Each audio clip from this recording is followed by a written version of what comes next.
estudante! Seja bem-vindo ao Tira Dúvidas, nosso encontro diário e ao vivo com os professores do programa Se Liga na Educação. Na manhã de hoje, nós assistimos mais algumas aulas da área de linguagens. Respeitando o distanciamento social, teremos apenas 2 professores por bloco. Nesse primeiro bloco estão aqui comigo a professora de arte, Angélica Chagas, e o professor de língua inglesa, o Fernando Rangel. Sejam bem-vindos, professores! Gostaria também de agradecer a presença dos nossos intérpretes de Libras, o Daniel Costa, que está nesse bloco com a gente, e o Guilherme Rodrigues. Então é isso, agora é com você. Os nossos canais de comunicação estão abertos para receber a sua pergunta.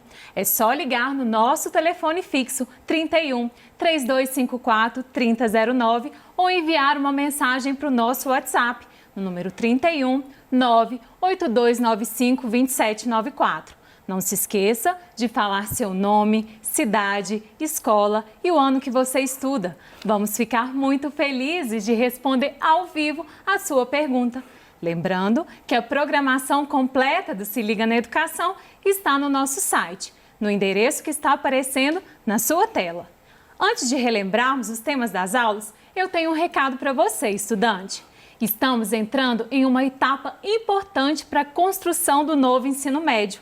E a sua participação é fundamental. A partir de amanhã, acesse o site curriculoreferencia.educação.mg.gov.br e responda a pesquisa. O seu protagonismo é essencial para a construção de um novo ensino médio. Participe, ok? Agora vamos relembrar os temas das aulas? Vamos começar com a professora Angélica. Tudo bem, professora Angélica? Tudo bem. Conta pra gente, quais foram os temas das aulas de hoje? Então, nós trabalhamos o primeiro ano do ensino médio, arte moderna, né? Questão do modernismo. Sexto ano, artes visuais, dança e música. Quarto e quinto ano do fundamental, artes visuais e música. Ok, obrigada, professora Angélica. Tudo bem, professor Fernando? Tudo bem. E quais foram os temas aí em língua inglesa de hoje? Bom dia, estudante. Bom dia, professora Angélica. Bom dia, Dani. Bom dia, Daniel, que está nos ajudando na tradução das Libras. O tema de hoje foi do segundo ano, o Simple Past, e o oitavo ano, Talking About Art, um texto sobre arte para jogar com a arte, ficar uma coisa só, né? Obrigada, professor Fernando. Agora que já relembramos as aulas, vamos passar para as perguntas? Vamos lá? A nossa primeira pergunta é uma pergunta de primeiro ano, é para a arte. Sim. Como a Revolução Industrial afetou as artes visuais, professora Angélica? Então, como o próprio nome diz, né, a revolução, ela vai revolucionar toda uma maneira de pensar. E a arte, ela sempre reflete esse pensamento, né, da sociedade, do meio onde as pessoas estão vivendo. A Revolução Industrial, ela diz respeito à mecanização, à industrialização, o aceleramento das indústrias, do fazer. E a arte, ela era totalmente manual, né? Ela é feita por artesãos. E de repente acontece aí uma grande evolução de maquinário, onde aquelas produções ganham um boom, elas são feitas em grande e larga escala. E isso atinge o mundo das artes. Então as pessoas passam, os artistas, eles começam a perceber que há uma necessidade na mudança de pensamento no fazer artístico. E isso vai acontecer nas artes visuais, na dança, na música, no teatro também. E essas artes, elas vão refletir esse mundo acelerado, a desigualdade social que vai passar a acontecer nesse período. Toda ela será refletida nas representações artísticas. Obrigada, professora Angélica. Vamos para a próxima pergunta. Nossa próxima pergunta é uma pergunta de segundo ano para inglês. Em quais textos o passado é encontrado com mais frequência, professor Fernando? A gente sempre explica as dúvidas os itens gramaticais, que são verbos, e usado aqui num contexto comunicativo. Então, a gente aprende o passado para, geralmente, contar alguma coisa, falar sobre algum relato. Então, em reportagens, porque notícia usa mais o tempo presente, mas também usa você contar alguma coisa, está acontecendo. Num texto jornalístico, você usa o passado. No texto literário, é muito comum, com muita frequência. Você vê um conto, um romance, ele vai contar as coisas que aconteceram, aí quase exclusivamente o passado. Então é mais isso, você vai contar alguma coisa que aconteceu no texto literário e também muito no texto jornalístico. Ok, obrigada. Vamos para a próxima. Nossa próxima pergunta é uma pergunta de 5º ano para a arte. As colagens podem ser feitas com quais materiais? Já foi o tempo, né, em que colagem era feita com papel. Né? A gente tem, muitos de nós ainda temos essa visão, vamos trabalhar com colagens. Aí vem a nossa mente, vai a gente cortar papel, colar papel, algo do tipo. Na contemporaneidade, a colagem, ela vai envolver qualquer material que seja possível, vamos dizer assim, ser grudado. Né? Nós vamos trabalhar com colagem em tela, colagens de papel na própria tela de pintura, nós vamos colar objetos na própria tela, objetos sobre objetos. Isso pode ser material de plástico, a própria lã, né, um tecido, qualquer objeto que seja colável. E vai acontecer nesse momento da arte contemporânea. Inclusive, ele vai ganhar outras nomenclaturas, né, como, por exemplo, a assemblagem, que é uma montagem de objetos. A gente pode entrar aí dentro desse termo também, que vai trabalhar com a colagem. Então, minha filha, colou, pode utilizar, que você está dentro da técnica de colagem aí nas artes.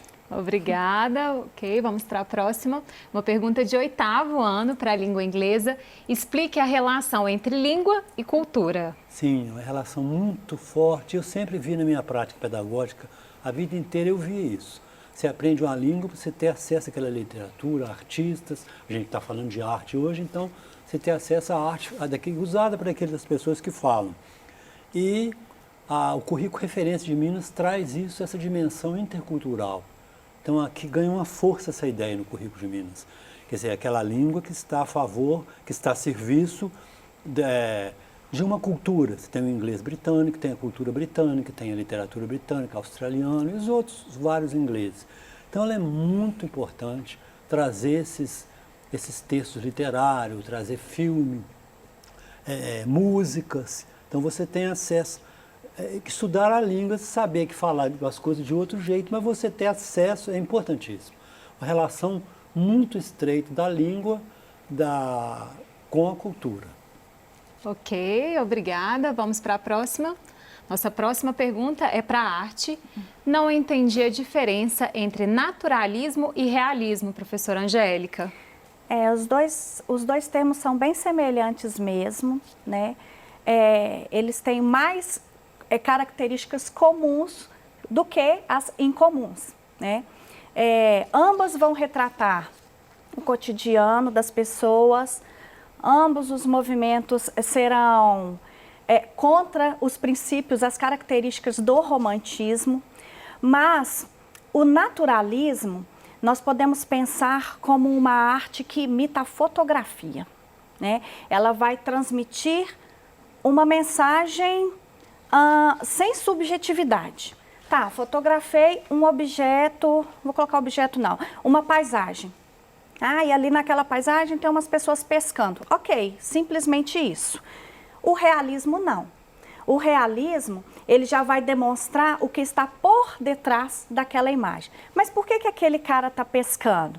Será que eles estão passando uma necessidade, ele precisa estar ali, será que ele está desempregado? Então, o realismo, ele vai buscar mostrar para vocês o porquê daquele fato, daquela imagem. Tanto é que nós teremos aí o realismo como uma pintura social, né? A nossa primeira denúncia social, hoje nós temos a fotografia social, mas na época ela serve como uma denúncia social. Então, ela vai mostrar pessoas trabalhando, como se estivesse numa situação mais escravizada, de tristeza, um momento de dor. Isso vai ser passado pelo realismo. Então, a gente fala que o realismo ele é um exagero do naturalismo, que não tenta te transmitir essa mensagem. A imagem é a imagem por ela mesma. E no realismo, não. No realismo tem uma história por detrás e ele tenta transmitir esse sentimento, essa condição que acontece ali na sociedade. Ok, obrigada. Vamos para a próxima. É uma dúvida de segundo ano. Quais os tipos de passado em inglês? Interessante. O passado, a gente tem passado simples, que em português é pretérito perfeito, que é até complicado, em inglês é simple past, mais fácil. Você tem o passado, você tem o past perfect, passado perfeito. Você tem o past continuous, que é o passado contínuo. Então, todos usados para você narrar uma coisa, geralmente o past perfect, por exemplo, eu fui, você tem o passado, estou fazendo uma relação com o português. Eu tinha ido, uma coisa que aconteceu antes. Então, você tem aquela perspectiva de uma coisa antes da outra. O passado contínuo estava lendo um livro quando ele chegou. Então, uma ação que intercepta a outra. Então, são vários tipos e praticamente num conto você vê só passado. Então, a gente vai aprendendo a usar, mas nunca perdendo, sempre tendo contato com em que ele pode ser usado, qual o uso, qual o sentido que aquilo traz. Ok, vamos para a próxima. Uma pergunta de quinto ano para arte. Qual a diferença do timbre e da altura de uma música? Tá. Uma boa pergunta. O A dúvida realmente timbre e altura, né? A gente... Tô curiosa. Inclusive, nós falamos a altura erroneamente, né? Quando a gente fala, aumenta o volume. Aí nós já estamos utilizando de maneira errada. O timbre, ele tem a ver com o som que nós escutamos. Então, a minha voz tem um timbre diferente da voz de outra pessoa. Os instrumentos têm timbres diferentes. Então, suponha que a pessoa fale assim, vamos tocar, um grupo aqui tocando. Todo mundo tem que começar, essa música vai começar com Lá, tá? Todos os instrumentos vão atingir esse tom de nota, mas cada um com o seu som. O violino tem seu som específico, a guitarra tem o seu timbre específico, né? Que é os que a gente consegue identificar. Olha, quem está tocando nesse momento é um tambor. Não, agora quem está tocando nesse momento é uma flauta. Então, essa distinção do som é que nós chamamos de timbre. A altura diz respeito ao som grave ou agudo. Não tem a ver com eu falar alto ou eu falar baixo. Tem a ver com se o tom é mais fininho, mais agudo, ou ele é mais grave, mais grosso. Então, eu costumo colocar como exemplo a própria voz, né? Da mamãe ou de uma criança que vai ter uma voz mais fininha e do papai aí, da figura masculina que tem a presença da voz mais grossa, né? E isso é a altura. Quando a gente fala, vamos aproveitar, né? Aí, se eu quiser dizer que o volume está alto, ele não está alto, ele está intenso, tem a ver com a intensidade do som. Quanto mais intenso, a gente escuta mais alto. Por isso que as pessoas, por exemplo, os sopranos, eles têm uma altura maior, né? Eles conseguem uma altura maior de voz, é isso? Os contraltos mais graves. Exatamente, exatamente. E aí não tem a ver com um conseguir sobrepor a voz do outro, que isso seria a intensidade. Por isso o coral tem essa distinção de vozes, né? Para poder fazer esse jogo e no final nós termos uma harmonia musical. É isso mesmo. Mas isso causa, eu estudei música há muito tempo e causa um problema na professora quando vai falar com a gente, esquece esse negócio de alto, forte, dinâmica, forte e fraco. Toca isso alto, forte. E a gente confunde o alto com intensidade. Mas... Então eu falava forte, quando eu aprendi para tocar, toca forte, não alto, porque senão há uma confusão. Mas já está tão enraizado, com intensidade, né? Aumenta o volume. Aumenta. Dá realmente esse problema, É verdade. Excelente. Vamos para a próxima? Nossa próxima pergunta também é uma pergunta de arte para o primeiro ano. O que foi o modernismo? Então, o modernismo, ele veio a partir da questão da Revolução Industrial. O que acontece nesse período? Essa revolução, eu na minha época de estudante, eu tinha o hábito de pensar que revolução era uma coisa semelhante a briga, sabe? A conflitos. E, na verdade, essa revolução, ela evoluiu. Ela evoluiu a indústria, o maquinário, ela evoluiu vários processos, houveram grandes descobertas e desenvolvimentos neste período. Então, denominou-se moderno aquilo que era atual, ou do momento. Né? Agora isso aqui chegou para ficar, é a nossa situação atual, nós estamos modernizados. E a arte, ela vai, como ela caminha junto, deu-se o nome das linguagens artísticas desenvolvidas nesse período de modernismo, né? Para acompanhar as modernidades da atualidade da época. Por isso, o nome de modernismo. Ok, obrigada. Vamos para a próxima. Nossa próxima pergunta é uma pergunta de segundo ano, uma dúvida de segundo ano para inglês. O que são verbos regulares e irregulares? Sim, o passado ele divide em verbos regulares. Os verbos regulares terminam em ed, o passado e o participio passado. Então você tem, por exemplo, start, started e started. Então os três formas o verbo regular termina em ed. E o irregular, cada um tem uma terminação. Então a gente não tem uma regra para dizer como é esse verbo, por que ele é regular, por que é regular. Não. Aqueles verbos tem que decorar que são regulares. E os outros são irregulares. Como é o caso do verbo to give, que é verbo dar. To give, gave, given. Então, cada um é de um jeito. É aleatória a terminação deles. Então, aí exige mais memória, porque a língua exige muita memória. É mais decorar muita coisa, memorizar, né? Ok, obrigada, professor Fernando. A nossa próxima pergunta é da Esther. Ela é estudante do 6º ano da Escola Estadual Professor Roussetti, no município de Sete Lagoas. Ela faz a seguinte pergunta, professora Angélica: qual a diferença entre ilustração e desenho? Oi, Esther, uma pergunta boa essa. Diferença: todas são desenhos, todas elas. Porém, a ilustração ela vai estar relacionada a um outro contexto. Normalmente, uma história, né? Normalmente, um texto. Então, você tem uma leitura e, a partir dessa leitura, surge uma imagem que vai completar aquele texto. Se eu não me engano, eu até citei como exemplo, vou falar o mesmo exemplo de novo.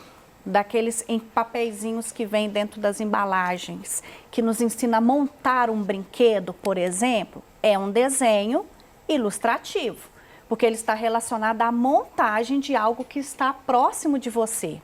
Agora, eu sentei aqui no meu cantinho, gosto de fazer os desenhos, e aluno tem muito hábito de fazer isso, né? Começa a desenhar ali aleatoriamente, ali é um desenho. Esse desenho não está linkado a nada. Embora poderia, né, gente? Desenhar sobre a aula seria uma ótima pedida, né? Colocar ali umas ilustrações. Inclusive, eu fazia isso muito na aula de biologia. Eu lembro muitas questões, pessoal, isso é uma dica importantíssima para quem gosta de desenhar, isso é ótimo para fixar a aprendizagem. Eu ficava desenhando ali os neurônios, o axônio, e todo mundo meu tinha perninha, pulava e formavam as sinapses. Então, veja bem, eu não me esqueci desses termos, justamente porque eu desenhava na hora que o professor estava explicando. Então, meu desenho era o quê? Ilustrativo. Eu estava ilustrando a matéria. Diferente dos meninos que ficam desenhando qualquer coisa lá, vou colocar um mangá, que eu sei que gostam bastante, né? Ficam lá desenhando um mangá enquanto o professor está dando uma aula de matemática. Então, você fez um desenho ao acaso. Isso é um desenho. Ele não faz parte de um contexto, ok? É interessante aí, Angélica, que você falou que seria, a ilustração seria uma finalidade mais utilitária. Sim. E eu acho interessante que a minha aula faz uma ligação muito grande, que eu peguei um texto de um pintor, Edward Hopper, que é americano, e que ele foi, com grande parte dos artistas plásticos americanos, foram ilustradores. Então ele foi a vida inteira ilustrador, depois largou e foi pintar telas. Então eu acho até essa coisa muito perto, que você vê aquela função utilitária da ilustração para jornais, revistas, sei lá o que, propagandas. Sim. E é como aquilo tinha arte, quer dizer, uma coisa utilitária, mas que tem, você vê que isso perdeu. Porque hoje a coisa feita por computador, a gente nota que tem sim, não deixa de ter arte, mas não tem aquela coisa, aquele traço. Então é engraçado, uma coisa utilitária que eu vejo muita arte, vejo que aquilo ali tem emoção, tem arte ali na função utilitária, né? Antes dele ser ilustrador, ele tem que ser desenhista. Exato, e artista, né? Exatamente. Excelente, professores. Vamos para a próxima. Nossa próxima pergunta é do Vitor Hugo. Ele é estudante do 2º ano da Escola Estadual Interventor Alcides Lins, no município de Curvelo. Ele faz a seguinte pergunta para inglês. Quais são as palavras mais fáceis de falar no inglês, professor Fernando? Boa pergunta. A pergunta de aluno sempre a gente acolhe bem, porque é interessante ver que a dúvida que ele tem, né? As perguntas mais fáceis de falar em inglês, eu não sei se você está se referindo, Vitor, a palavras mais difíceis de pronunciar, porque palavras maiores são mais difíceis de pronunciar, mas eu acho mais simples, os cumprimentos, bom dia, boa tarde, sorry, palavras pequenas, que o inglês tem muita palavra monossílaba, muita palavra pequena. Então essas palavras são fáceis de falar. E palavra do uso, fala sobre você, contar sobre sua rotina, eu acho que isso é mais fácil no inglês. Obrigada. Vamos para a próxima também, uma pergunta da mesma escola, só que é da Ana Lavínia, é da Escola Interventor Alcides Lins. A Ana Lavínia é estudante do 6º ano, agora é para arte. Poderia explicar novamente sobre as artes visuais? Vamos lá. Ana Lavínia. Ana Lavínia, boa pergunta. As artes visuais, ela está relacionada a tudo que nós podemos ver, certo? É diferente, por exemplo, da música, né? A música, ela é abstrata, nós podemos ouvir. Então, as artes visuais, ela engloba uma série de coisas. A pintura, a escultura, o teatro, tudo que você pode ver, as colagens, são consideradas artes visuais. E é por isso que alguns nomes para quem quer estudar, né, fazer arte aí no curso superior, eles hoje vêm com essa nomenclatura de artes visuais. Porque dentro desse curso você vai ver sobre todos os campos dessa arte, a fotografia, a performance, tudo que você pode enxergar vai ser considerado artes visuais. Ok, obrigada. Vamos para a próxima. Essa próxima pergunta é uma pergunta de 1º ano para a arte. O que é uma pintura naturalista? Então, a pintura naturalista, conforme eu havia comentado anteriormente, houve uma comparação aí entre naturalismo e realismo. A pintura naturalista, ela vai se assemelhar a uma fotografia. Lembrando que quando a gente fala desse período, porque agora eu fico me questionando, assim, poxa, mas a fotografia também conta tanta história, né? Por detrás de uma fotografia nós conseguimos perceber tantas coisas, mas né, nesse período não era assim que acontecia com a fotografia. A fotografia era algo mecânico, era simplesmente o registro de um momento, sem se preocupar o porquê aquele momento estava acontecendo. Então o naturalismo ele vai fazer a mesma coisa que uma fotografia. Ele vai se posicionar, o pintor vai se posicionar em um lugar, vai fazer uma cópia fiel daquele lugar ou daquele objeto, sem se preocupar com o que está, com a história por detrás daquilo. É a imagem pela imagem, tá bom? Tá bom, obrigada. Vamos para a próxima. Uma pergunta de 8º ano para inglês. Professor Fernando, há falsos cognatos no texto apresentado na aula? Sim, eu até chamei a atenção, porque teve uma aula que eu fiz também de falsos cognatos. Tem as palavras que é chamados cognatos, palavras iguais, e chamado falso cognato, que é falso amigo, que é a palavra que é igual. Então, uma das palavras que eu até chamei a atenção sobre Hopper, a pintura de Nighthawks, que é os noctívagos, que é a pintura que eu fiz a aula, a palavra cigars. Então a pessoa, cigarro é cigarro, e é charuto, que o cigarro mesmo é cigarete. Então tem algumas outras também, acho que umas 2 ou 3. Então todo o texto tem, que a gente são perigosas. Parece uma coisa, mas não é outra, né? Ok, obrigada. A nossa próxima pergunta é do Lucas. Ele é estudante da Escola Estadual Dr. Ulisses Vasconcelos, no município de Sete Lagoas, estudante do 5º ano. Ele faz uma pergunta sobre, para a arte. Poderia explicar melhor sobre o ritmo? Nós falamos de timbre, de altura, agora uma dúvida sobre ritmo. Ritmo é a parte gostosa da música, gente. Isso aí é inconfundível, né?